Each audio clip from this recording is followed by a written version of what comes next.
Hi, let's work through a dihybrid cross together. This is one of the problems we've done in class, and I wanted to walk through it with you just to make sure that you understand the process.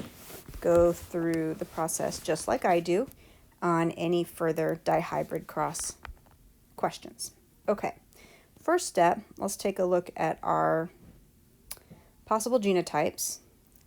Here are the letters. Right up here, we want to pay attention to those. It looks like tall, round, and short, wrinkled are our possibilities. So we want to make sure we have an idea of what they are there. And then make sure we have a little bit more space here. All right, let's get started. This first question here, what is the genotype for a parent pea plant that is homozygous, tall, and round? Tall and round. So tall is dominant and round is dominant. Since they're homozygous, then that means that they're going to have the same alleles. So each mom and dad gave one allele and they were the same. Now, we figured out the parent pea plant's genotype. And now we need to figure out what the possible gamete combinations in the offspring are. So going from here to here, we need to use the FOIL method. And that helps us figure out the possible combinations. I'm going to go ahead and write them in now. And just because of how the genotype is, being homozygous on both sides, that's what leads us to having the same here. Okay, so don't think that it's going to be the same every single problem you get. It's just how this particular genotype is set up. So now the next step is taking each of these and assigning them to a column, each of the possible combinations. So let's write that in really quick. And then we'll go to the other parent. Here is the other parent. What is the genotype for a parent pea plant that is homozygous, short, and wrinkled? Those are recessive traits, and they're homozygous, which means that it's going to be both are the same, both are recessive from each parent. So we're going to have two little t's and two little r's. And once again, going from here to all the possible gamete combinations, we're going to use the FOIL method to find out all of those possibilities. So here we go. And just like before, because it is homozygous, we're going to have the same combinations. But alas, we still need to follow through our procedure. Never make an assumption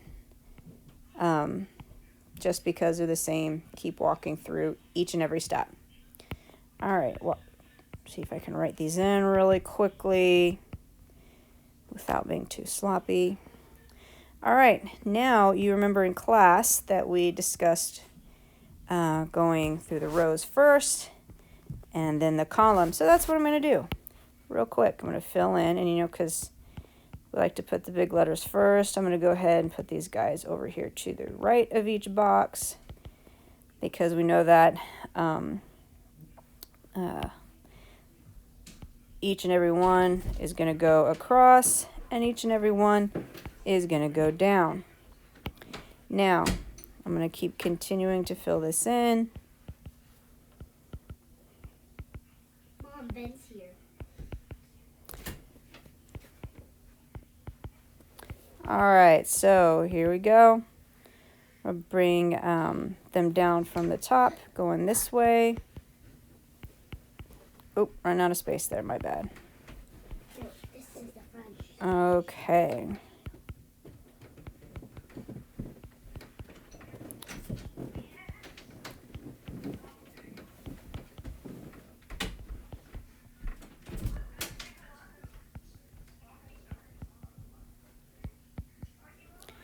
All right, if you'll notice that each one of the genotypes for the offspring look like this. It's our preference that you keep the traits together and write them dominant first, recessive second. But I'm not going to get too grouchy if this happens. So we'll try that. All right, let's take a look at whether the offspring has tall or round traits. Agatha, can you shut the door, please? I guess I'll have to get up and look. Thank you. Anyway, both tall and round are dominant traits. And so we're going to look for capital letters. Okay, and we only need one according to the law of dominance. There's no discussion in this problem about incomplete dominance or codominance or anything like that. So we have to assume that it follows the law of dominance. So if there's one capital letter, then that means that that trait is expressed. So let's look at the offspring. It sure looks like we got one capital letter for tall in every box. Look at that. Just checking, being thorough. All right. Looks like the offspring have a 100% chance probability of being both tall and round. Now, if we can quickly go through the rest of them, looking at these traits, we notice that the dominant traits are going to be out there. So there's no tall and wrinkled. There's no short and round, and there's definitely no short and wrinkled. So the rest of these answers are going to be 0%. And that is the end of our really short tutorial. Sorry about the kids interrupting.